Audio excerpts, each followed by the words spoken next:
नमस्कार मित्रांनो, Y T Shivansh या यूट्यूब चॅनलमध्ये तुमचे सर्वांचे स्वागत आहे.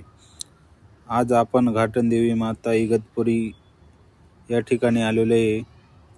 घाटनदेवी मातेची श्री दुर्गा सप्तशीत शैलीपुत्री, ब्रह्मचरणी, चंद्रघंटा, कृष्णकांडा, स्कंदमाता, कात्यायनी, कालरात्री, महागिरी, महासिद्धी, महागौरी, रिद्धी-सिद्धी असे विविध रूपे आहेत.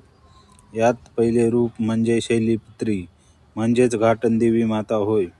प्राचीन माहितीनुसार देवी वज्रेश्वरीहून भीमाशंकराकडे येण्यास निघाली. त्यावेळेस रस्त्यात देवीने या ठिकाणी विश्रांती घेतली व ती तेथेच स्थिर झाली. तीच ही घाटनदेवी.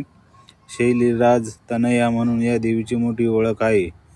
वज्रेश्वरीहून भीमाशंकराकडे प्रयाण करीत असताना येथे विश्रांतीसाठी देवी थांबली अशी प्राचीन मान्यता आहे. तरीही आजही तीच खरी आहे असे येथे आल्यावर वाटते. नैसर्गिक वातावरण आणि सुंदर परिसराने मोहिलेले देवीने येथे मुक्काम ठोकला अशा पुरातन कथा आहेत. मंदिरासमोर उंटदरीचे नाव सृष्टीने सौंदर्याने नटलेले आहे.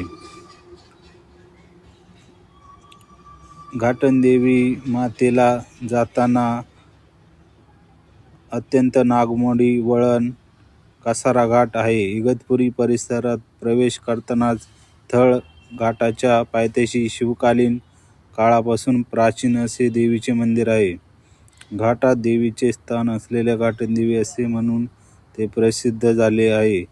घाटनदेवीचे रूप अत्यंत विराट आहे. संकटसमयी भक्तांच्या मदतीला धावणारी व नवसाला पावणारी म्हणून घाटनदेवी महिमा आहे. जय घाटनदेवी माते की जय.